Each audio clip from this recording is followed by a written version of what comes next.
दोस्तों, आज की स्टोरी बुद्ध के जीवन पर आधारित है, जिसका शीर्षक है मन का मेल। तो चलिए शुरू करते हैं। एक बार एक वृद्ध भिक्षु और एक युवा भिक्षु दोनों नदी के किनारे चले जा रहे थे। तभी उन्होंने देखा कि एक युवती नदी में डूब रही है और बचाओ बचाओ की आवाज दे रही है। तो युवा भिक्षु तुरंत नदी में कूदा और युवती को नदी से बाहर निकाल लाया। इस तरह उसने उस युवती को बचा लिया। इतने में वृद्ध भिक्षु गुस्सा हो गए। अरे, तुमने उस महिला को छू लिया, अब मैं तुम्हें बुद्ध से प्रायश्चित दिलाऊंगा। कुछ देर बाद दोनों बुद्ध के सामने पहुंचे। वृद्ध भिक्षु ने महात्मा बुद्ध से कहा, महात्मन, इसे दंड मिलना चाहिए। बुद्ध ने पूछा, क्यों?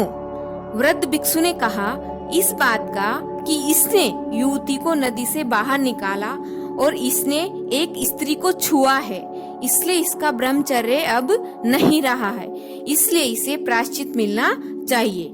सारी बात सुनकर बुद्ध बोले, प्रायश्चित पहले तुम्हें लेना चाहिए। तो वृद्ध भिक्षु आश्चर्य से बोला, मुझे किस बात का प्रायश्चित लेना है? तो बुद्ध बोले कि इसने तो महिला को वहीं उठाकर छोड़ दिया था, पर तुम तो उसे अब भी अपने मानस में उठाकर यहाँ तक ले आए हो। तुम्हारे मन में तुमने अभी भी बोझ उठा रखा है और तुम इतनी देर से उसे ढो रहे हो। इसने तो स्त्री को बाहर निकाला और भूल गया और तुम अब तक उसका बोझ ढो रहे हो। वृद्ध भिक्षु को महात्मा बुद्ध की बात समझ में आ गई और उसने युवा भिक्षुक से क्षमा प्रार्थना की। तो मित्रों, इस कहानी से हमें ये शिक्षा मिलती है कि हमेशा अपने मन को साफ रखें और दूसरों के बारे में विकृत न सोचें। धन्यवाद।